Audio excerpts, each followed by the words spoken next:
অন্নপূর্ণা যোজনা নিয়ে কেন এত দিকে দিকে ক্ষোভ বিক্ষোভ সেই নিয়েই আজকের প্রতিবেদনে আমরা আলোচনা করব। নমস্কার, আমি সাংবাদিক কৃষ্ণপ্রসাদ পাত্র। আপনারা দেখছেন কড়া খবর।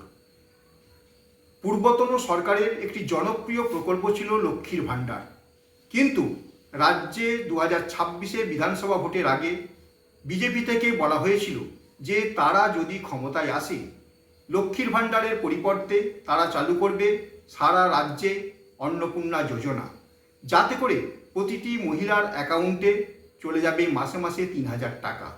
কিন্তু রাজ্য সরকারের এত তাড়াহুড়ো করায় এটা চালু করাতে যেটা তৈরি হয়েছে, তাতে করে দেখা যাচ্ছে যে অন্নপূর্ণা যোজনাতে সব মানুষ সঠিকভাবে 3,000 টাকা পাচ্ছে না। কিন্তু যদি রাজ্য সরকার এত তাড়াহুড়ো না করত এবং যেটা তারা প্রথমেই ক্ষমতায় আসার পর বলেছিল, যতদিন না অন্নপূর্ণা যোজনা চালু হবে ততদিন লক্ষ্মীর ভাণ্ডারে যারা টাকা পেত তাদের অ্যাকাউন্টে মাসে মাসে 1,500 টাকা করে ঢুকবে।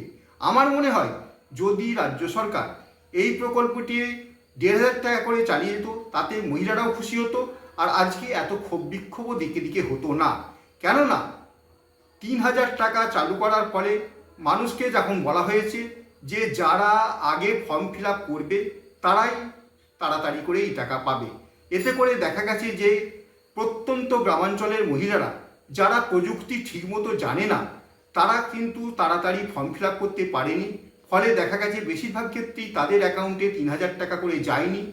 উপরন্তু একজন পরিচারিকা কাজ করে এমন মহিলার অ্যাকাউন্টে টাকা ঢোকেনি, কিন্তু তিনি যে বাড়িতে কাজ করেন সেই বাড়ির মহিলার ক্ষেত্রে এই টাকা ঢুকে গেছে, সেটি প্রযুক্তির ব্যবহারের ফলে। আমার মনে হয় রাজ্য সরকার যদি ওই প্রকল্পটি এইভাবে চালু না করে প্রতি মাসে মাসে 1,500 টাকা করে দিয়ে যেতেন এবং ফর্ম ফিল আপের পর তা যাচাই করে পরবর্তীকালে 3,000 টাকা প্রত্যেক মহিলাকে দিতেন, তাহলে মনে হয় এই ক্ষোভ বিক্ষোভ দেখা দিত না।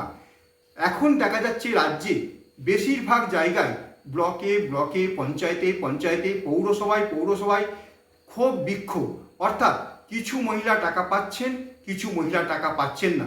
হ্যাঁ, এমনও হতে পারে রাজ্য সরকার যেটা বলছেন যে প্রত্যেকেই টাকা পাবেন, কিন্তু এক বাড়ির মহিলা টাকা পাচ্ছেন, পাশের বাড়ির মহিলা টাকা পাচ্ছেন না।